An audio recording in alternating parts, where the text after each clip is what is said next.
Hi and welcome to CSO Connected. I'm Tamara McMillan and I'm delighted to be here today with Tom Castley from Outreach. And we are going to have a great conversation talking a bit about the role of the SDR and how do you recruit and maintain a diverse workforce for growth. Tom, you have been with Outreach just since October, is that right? That's right, 9 weeks, I think. 9 weeks. Time flies. When you're having fun. Yes. I'm sure it's been nothing but fun. But before that, you were 3 years with Apptio. That's correct. And have a long, fantastic career bringing in a lot of SaaS experience to our conversation today. Tell us a little bit more about yourself and your move to Outreach. Yes, so my move to Outreach recently happened, of course, 9 weeks ago. And that was as a result of me being a customer at Apptio, funnily enough. And unlike Mr. Gillette, I liked the company so much, but I couldn't afford to buy it. But I certainly could go there and work. It's unusual in the CRM space, which is where I've spent most of my career in sales, marketing and service, to find a tool that worked. And moreover, actually, people liked using it. So that piqued my interest. And cut a long story short, that was a conversation about what I helped them launch internationally.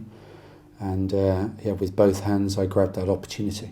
That's fantastic. Well, we really appreciate you coming here today and sharing with us your experience, because our audience, as you know, are sales leaders themselves, and they're always looking for ways that they can accelerate their growth or optimize their resources. And I think that our main resource that we have is our salespeople. Yeah. We have a lot of different types of sales roles in our organizations, and from company to company, and certainly market to market, those roles can get a bit convoluted. I think one of the things we want to focus on today is the sales development rep. And you talked about the value that Outreach has as a tool, and that people actually like using it. The SDR is someone who I imagine uses it extensively.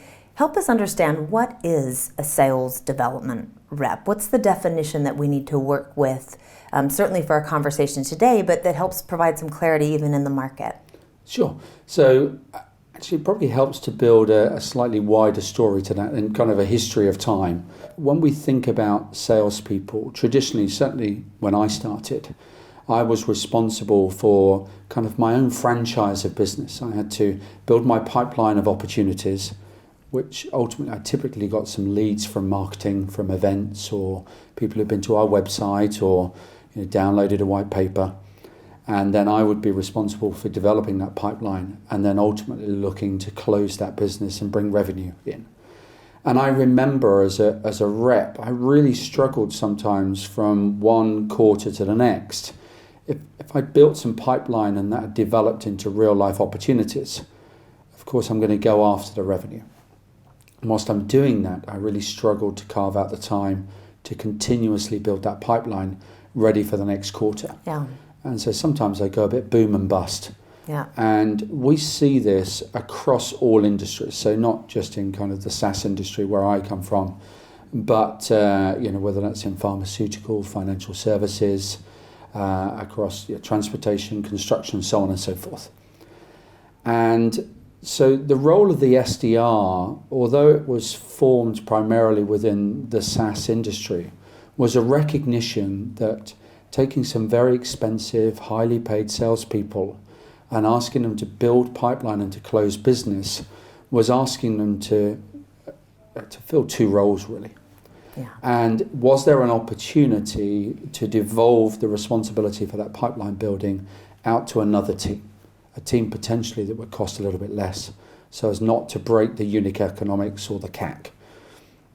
And about 20 odd years ago, Aaron Ross, who was one of the initial sales leaders within Salesforce, I think he set up the enterprise sales teams within Salesforce, wrote a book called Predictable Revenue that has now become famous and talks about that model, that dual sales model where you have people focused on outbound business development, feeding a pipeline of qualified opportunities into those closers. Does that help? It helps tremendously. And certainly I've used SDR teams, and the point that you made earlier, it's about recognizing the value of those feet on the street and the person that can really take that sale through its pipeline process and bring it to closure. And they do waste an incredible amount of time on the qualifying process. And some of the technology tools that are out there today, I think, can help even optimize the SDR's time, because I think research, dialing numbers, figuring out the right person to talk to, getting through to the right person on the other end, knowing what to talk about in your conversation. Those are some of the things that an SDR is really responsible for that have been optimized over time. Have you seen that happen? And what are some of the key things that they're using today to make their time as efficient as possible? Sure. Well, obviously there is a natural unintended consequence of taking this process, the process of pipeline development, and refining it and accelerating it, means that there is more of a requirement for data to go into that process, and to ensure that things aren't being dropped, and that everybody's being followed up, and that it doesn't feel like it's a production line. It actually feels like it's still authentic, which is key in the whole process. So yes, there are a plethora of tools which are available, all the way from data providers to, as you say, dialers, which help with making sure that you don't lose any time during the voice calls with people, and also task and activity tracking stuff. And that is an area that outreach obviously operates in. Yeah, I've had conversations with leaders who are slightly hesitant to move that function into a real SDR type team for fear of the handoff that happens. They've built some relationship and rapport with the contact on the other end. They've set that meeting, but different people will show up. What have you seen as a successful way to do that from the customer perspective? And then also, there's always that funny bit of compensation question or what happens inside the organization between the folks who got the right to have the discussion and those that close the deal and might get the really big check. Can you touch on those areas for us? I can, yeah. And just as a preface to that as well, again, there's a lot of research that's around at the moment. If you listen to corporate executive board and other commentators, they'll say that buyers are more educated than they ever have been before. And there are now more personas which are involved in every single sales opportunity. So if you listen to their stats at the moment, I believe over the last 5 or 6 years, it's moved from about 55% of the way through the buying process to 63% of the way through the buying process. I've read as high as 75% wow. as well. So it's just unbelievable. So we have buyers who are coming to organizations having already decided what it is that they would like, how it's going to address an issue or challenge that they're facing, the value that they attach to it, and how they would like to go about buying that, under what terms. So actually very little room for selling in that environment. Compound that with the fact that it's now gone from 5 to 7 to 11 personalities or people that you need to interact with to get a deal done of any kind of size within a customer organization, means this is complex. It's more complex than it's ever been. I'm a huge fan of the term, you can only sell the value you create. And when you think about that, if you only start engaging with somebody when they've come inbound to your organization and they're potentially 75% of the way through the process, we've lost 3/4 of the time to be able to generate that value. Effectively, they've narrowed to the point of which there is no negotiations. Can you do what we want or not? It's also interesting because I think you've lost the right to influence the solution that they decide is necessary. And when you work in a complex sales environment, there are many levers and nuances to those solutions that, you're right, becomes a pricing exercise and potentially around the wrong set of criteria.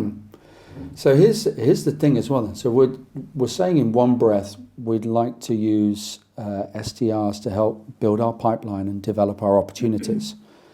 We also said at the beginning of this section, a lot of people look to hire less experienced, less costly resources to be able to do that. And yet right at the beginning of the sales cycle is where you have the greatest potential to influence the future value or direction of a particular deal. It's a real juxtaposition in terms of we're literally giving the gold right at the beginning of the sales cycle to somebody else. So that says to me, that excites me about both the importance of that role within an organization, the potential for it to explode revenue within an organization. But as you say, absolute key to getting that right is one, the enablement, training, selection, coaching of those resources early in their career typically. And two is that handoff process to make sure that the rapport and the relationship and the credibility that has been built up early in the sales cycle isn't lost as you hand it over to the closing team, to the traditional salespeople.